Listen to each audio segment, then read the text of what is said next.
Yeah, sure, very happy to. Well, a ULI Sea Change program is really meant to help the industry to decarbonize. What we've seen when we started thinking about what ULI's role could be about in the decarbonization field, we saw that many other organizations already started initiatives, but a lot of that was around toolkits, action plans. So first you do this, then you do that. And when talking to our members, the overwhelming feedback we got was the implementation is so difficult because there's legacy regulation in place that doesn't allow you to distribute the energy generated by the building to the tenants. In some countries, they only want to use timber, in others, you can't. So it's extremely hard to scale up initiatives and therefore speed up the process. So we felt ULI is a global organization and crossing across the value chain, public and private sector, and we don't lobby. And we felt we were exceptionally well positioned to tackle those issues by very closely working together across the industry. So that's what we're focused on. When we started, we first did a mapping of all the initiatives that were going on and all the biggest barriers that exist. And then we asked our members, and also looking which organization was doing what. Then we asked our members, what do you think is most important for us to work on, and what is your biggest pain point? The overwhelming answer was retrofits, where really the biggest hurdles were. And then within retrofits, it was all about valuations and properly reflecting the transition risks in those valuations to help build the business case. And the other big area was around occupier and landlord collaboration, as both have an important role to play, but the collaboration is not always optimal.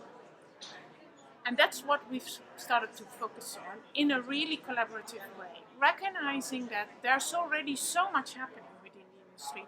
We don't need to come up with something new. It is bringing together what's already there and then distilling what is the best practice from this and how can we help speed up the process.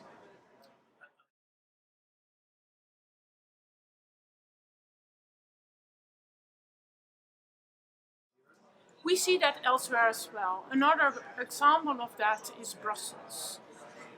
And those cities have been very adamant in kind of, you need to have exhausted all the other options to get a permit to build new or rebuild.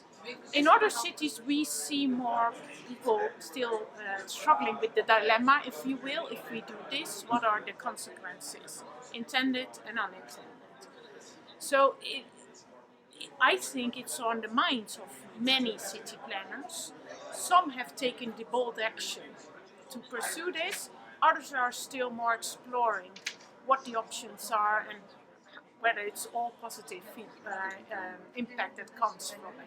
But it's definitely a trend we see.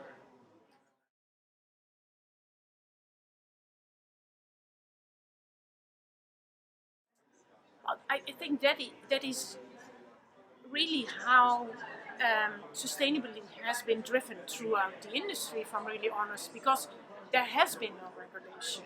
And it have been the investors so far who've been driving the change, a lot based on their constituencies, who are the employees, etc., the retired people, and saying, I live in this community. And that's not only for the environmental focus, that's for the social focus as well. And say, but wait a minute, the financial return is important, but my children also need to be able to live here, and I'm a nurse, I need to be able to find a home in this city. So they've been driving a lot, and that helps. But what we see, it also drives a sort of gap in the market, where you see the more advanced, those that work more with the institutional investors, the bigger international players, who move at one speed, and we see the maybe more local players, the smaller ones, who also have less resources, to either not fully aware, don't have the resources to cope with this, And the regulation can really help us to get that level playing field sorted, because we can't allow this to be competitive, and for those that have the knowledge to take advantage of it. And we can't leave the rest behind, because they need to come on board as well. We need to decarbonize the whole built environment.